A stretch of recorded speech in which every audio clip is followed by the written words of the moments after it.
అరకు ప్రయాణం అనేది వైజాగ్ వాసులకు ఒక హార్ట్ బీట్ అని చెప్పాలి. ఎందుకంటే అరకుకి వెళ్ళందే ఎవరికి న్యూ ఇయర్ అయితే స్టార్ట్ అవ్వదు. సో, మన ఈ వీడియోలో ఒక్క డేలో అరకు ఎలా కంప్లీట్ చేసి రావాలని అయితే చూపిస్తాను. నేనైతే ఎర్లీ మార్నింగ్ 5:30కి అయితే స్టార్ట్ అయ్యాను మచ్చా. 5:30కి స్టార్ట్ అయితేనే మనం ఎగ్జాక్ట్‌గా 9కి అయితే అక్కడికి రీచ్ అవ్వగలం. చలి అయితే నార్మల్‌గా లేదు మామ. అరకు ట్రిప్ కదా! ఆ మాత్రం చలి అయినే ఉంటుంది. దానికి తోడు మేమైతే ఉదయాన్నే ఎర్లీ మార్నింగ్ 5:30కి అయితే స్టార్ట్ అయ్యాం. ఇంత ఉదయాన్నే స్టార్ట్ అయితే ఆ మాత్రం చలి ఉంటుంది. సో, మాటల్లోనే ఎన్‌ఈడీ అయితే రీచ్ అయిపోయాం. వైజాగ్ టు అరకు అయితే 120 కిలోమీటర్ డిస్టెన్స్ ఉంటుంది. ప్రెజెంట్ అయితే ఎన్‌ఈడీ రీచ్ అయిపోయాం కాబట్టి ఇంకొక 100 కిలోమీటర్స్ అంతే. ఇక్కడి నుంచి మన జర్నీ అంతా స్ట్రెయిటే ఉంటుంది. కొత్త వలస ఎస్కోట మీద రీచ్ అయిపోతాం. సింహాచలం వెళ్ళాలనుకుంటే రైట్ సైడ్ వెళ్ళిపోవచ్చు. బట్ మన ఎమోషన్ అంతా అరకు పైన ఉంది. దాడి చేస్తే అరకు పైన చెయ్యాలి. సో, కాసేపు ఈ టాపిక్ పక్కన పెడితే ఖచ్చితంగా పెట్రోల్ అయితే కొట్టించాలి. పెట్రోల్ కానీ కొట్టించలేదంటే వెంకటేష్ మూవీలో బండి ఆగిపోయి తోసుకున్నట్టు వస్తుంది. ఒకళ్ళ ముందు ఒకళ్ళ వెనకతలు తోసుకొని వెళ్ళాలి. ఎగ్జాక్ట్గా 1 అవర్ అయితే బైక్ తీసేసరికి బాడీ అయితే ఫ్రీజ్ అయిపోయింది. ఈ టైంలో ఖచ్చితంగా కాఫీ పడకపోతే అప్పుడే ఫ్రిడ్జ్లో తీసిన ఐస్ క్యూబ్లో అయితే నా పొజిషన్ అయిపోద్ది. సో, కాఫీ తాగిన తర్వాతే నాకైతే ప్రాణం లేచి వచ్చింది. ఇంక వెంటనే బైక్ జర్నీ అయితే స్టార్ట్ చేసాం.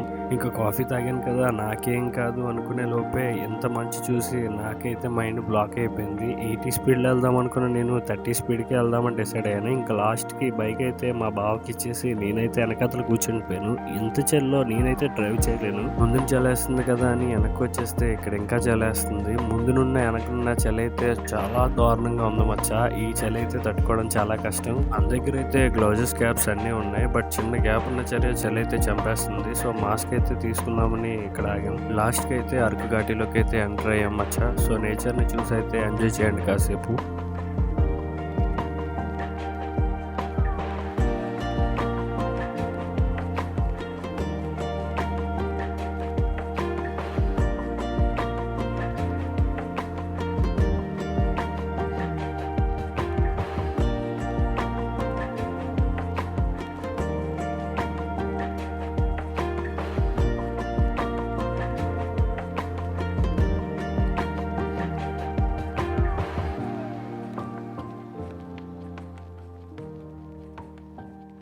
ఫైనల్లీ అనంతగిరి వాటర్ ఫాల్స్ అయితే రీచ్ అయిపోయాం మచ్చా. మనం అరకుకి వెళ్ళే దారిలోనే మధ్యలో అనంతగిరి వాటర్ ఫాల్స్ అనే ఇండికేటర్ ఉంటుంది. అక్కడి నుంచి ఊర్లోకి ఒక 2 కిలోమీటర్ డిస్టెన్స్ అయితే ట్రావెల్ చేస్తే మనకైతే అద్భుతమైన అనంతగిరి వాటర్ ఫాల్స్ అయితే ఉంటుంది. ఇక్కడ పర్ పర్సన్ టికెట్ ఏం ఛార్జ్ చేయట్లేదు. బట్ పర్ బైక్ అయితే 20 రూపీస్ ఛార్జ్ చేస్తున్నారు. బట్ బైక్ పార్కింగ్ అయితే స్పెషల్లీ ఏం లేదు. మేమైతే ముందుకు వచ్చేసి బైక్ ఆ పక్కనైతే పార్క్ చేసాం. బైక్ పార్క్ చేసిన తర్వాత కాసేపు అయితే రెస్ట్ తీసుకుందాం అనుకున్నాను. బట్ నా కాళ్ళు అయితే పద వ్యూ పాయింట్ చూడు అని తీసుకెళ్ళి ఇక్కడికి వచ్చిన తర్వాత నా బ్రెయిన్ అండ్ నా హార్ట్ అయితే నా కంట్రోల్లో లేవు మామ. నా పక్కనే వ్యవసాయ భూమి, నా చుట్టుపక్కల నేను అందుకోలేని ఎన్నో కొండలు, ఆ కొండల మధ్యలో పారుతున్న ఒక జలపాతం. ఇవన్నీ చూసిన తర్వాత కూడా ఎవరి హార్ట్ బీట్ అయినా కంట్రోల్లో ఉంటుందా? మనకి ఎగ్జాక్ట్ వాటర్ ఫాల్ వ్యూ అయితే కిందనుంది. వెంటనే ఫాస్ట్గా కిందకైతే స్టార్ట్ అయ్యాము. కిందకి రీచ్ అయ్యే కొద్దీ చలి అయితే చంపేస్తుంది. టైం ఎగ్జాక్ట్గా 10 అయితే అవుతుంది. కానీ ఇంత ఎండలో కూడా చలి అయితే విపరీతంగా ఉంది. ఇది ఒక రకమైన కిక్ మామ, కిక్లా ఉంది. లాస్ట్కి వ్యూ పాయింట్ అయితే రీచ్ అయిపోయాం. ఎక్సలెంట్గా ఉంది. మీరు కూడా చూడండి.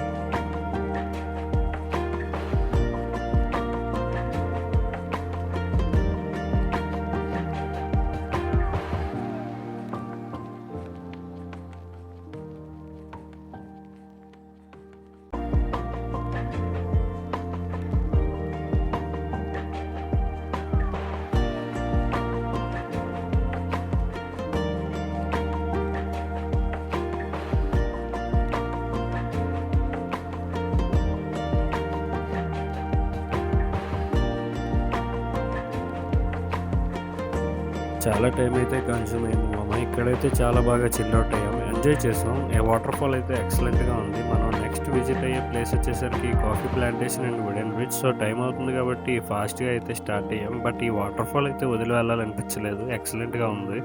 మళ్ళీ ఈ స్టెప్స్ అయితే ఎక్కాల్సిందే. ఇలాంటి ట్రిప్స్లో ఇలాంటి వర్కౌట్స్ అయితే తప్పవు. నెక్స్ట్ మనం విజిట్ అయ్యే ప్లేస్ వచ్చేసరికి coffee plantation and wooden bridge. ఇంకా లేట్ చేయకుండా ఫాస్ట్గా అయితే స్టార్ట్ అయిపోయాము. ఎగ్జాక్ట్గా కాఫీ ప్లాంటేషన్ వచ్చేసి మనకి 3 కిలోమీటర్స్ డిస్టెన్స్ అయితే ఉంటుంది. కంగారు పడాల్సిన అవసరం ఏం లేదు. హరీ ఏం లేకుండా సాఫీగా స్లోగా వెళ్ళొచ్చు. అన్ని దగ్గరలోనే ఉంటాయి. మన వీడియో ఇప్పటిదాకా వాచ్ చేస్తూ ఉంటే ఖచ్చితంగా వీడియో లాస్ట్లో మనం ఎన్ని ప్లేసెస్ అయితే విజిట్ చేయమో కమెంట్ చేయండి. బెస్ట్ కమెంట్కి అయితే లైక్ ఇస్తాను.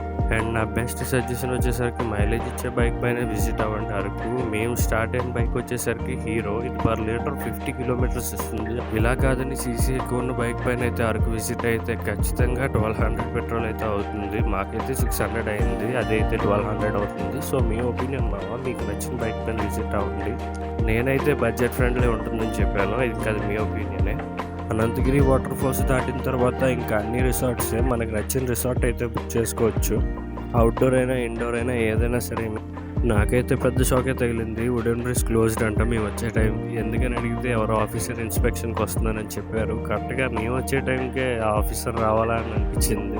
ఇంకేం చేయలేక బైక్ నుంచి అయితే వ్యూ చూసి నెక్స్ట్ జర్నీకి అయితే స్టార్ట్ అయ్యాం.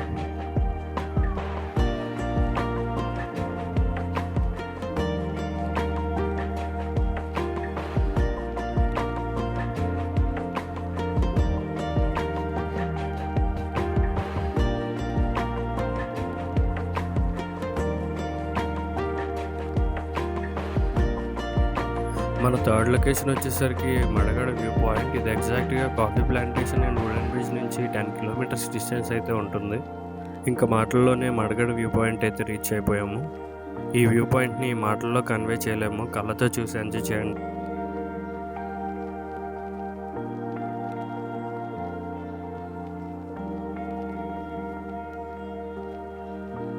అండ్ నెక్స్ట్ రీచ్ అయిన లొకేషన్ వచ్చేసరికి చర్చ్ మామ. ఇది గూగుల్ మ్యాప్స్లో కానీ ఎక్కడా సెర్చ్ చేయాల్సిన అవసరం అయితే లేదు. మనకి ఎగ్జాక్ట్గా అరకు వెళ్ళే రోడ్లోనే ఈ చర్చ్ అయితే ఉంటుంది. చర్చ్ దగ్గర పిక్స్ తీసుకోవడానికి తప్ప పెద్ద ఏమీ లేదు. మళ్ళీ నెక్స్ట్ లొకేషన్కి అయితే స్టార్ట్ అయిపోయాము. అరకు వ్యాలీ ఇంత పైకి రీచ్ అయిన తర్వాత ఇంత పెద్ద మార్కెట్ ఉంటుందని నేనైతే అసలు ఎక్స్పెక్ట్ చేయలేదు. ఈ విషయం మాత్రం మన సోనాపూర్ ఉల్లిపాయలోకి తెలిస్తే ఖచ్చితంగా ఒక 10,000 అయితే పెట్టించేస్తాడు, అంత రష్ అయితే ఉంది. అరకు వ్యాలీ అయితే రీచ్ అయిపోయాము మామ. టైం అయితే ఎగ్జాక్ట్గా 11 అయింది. ఇంకా టిఫిన్ అయితే చేయలేదు. టిఫిన్ షాప్ కోసం సర్చ్ అయితే స్టార్ట్ చేసాం.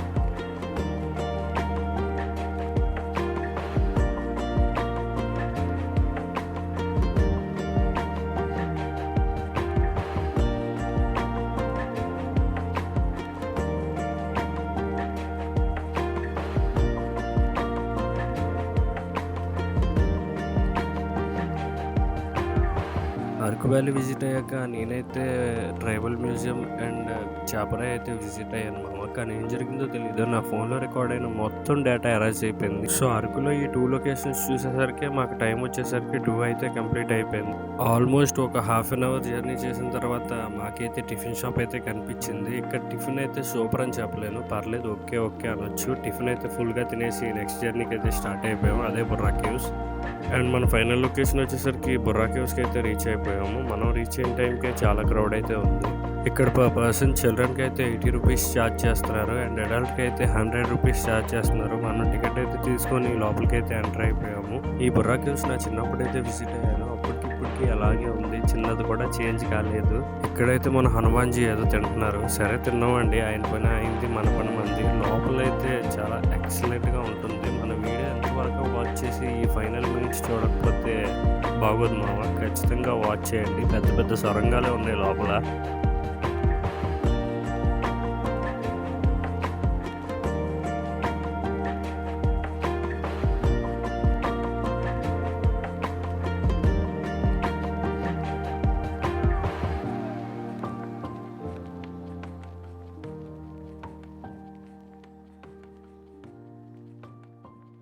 నా ఎదురుగా అయితే ఒక పెద్ద రాక్ ఉంది మామ. నేనైతే లిటరల్లీ 1 మినిట్ అయితే ఆలోచించాను. అట్లాస్ట్ లోపలికి ఎంటర్ అవుదామని డిసైడ్ అయ్యాను. ఆ రాక్ హాఫ్ ఫాలెన్గా ఉంది, ఒక పర్సన్ వెళ్ళడానికే వే ఉంది. మీరే చూడండి, కిందకు వంగుని మరీ వెళ్ళాల్సి వస్తుంది. లోపలికి అయితే ఎంటర్ అయిపోయాం. ఇంకా ప్రతి ఒక్క సైడ్ చూసి మంచి ఎక్స్పీరియన్స్ చేయండి.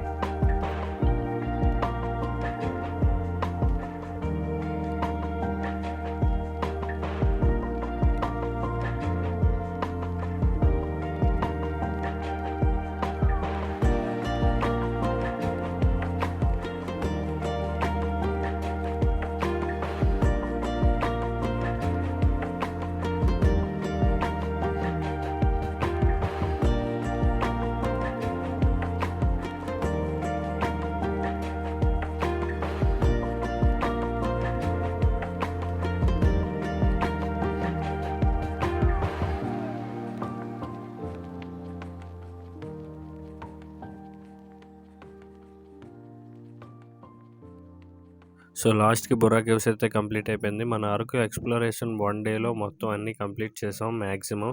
సో, మళ్ళీ మనం నెక్స్ట్ వీడియోలో కలుద్దాం. నేను మీ local boy Mouli. See you. Bye bye.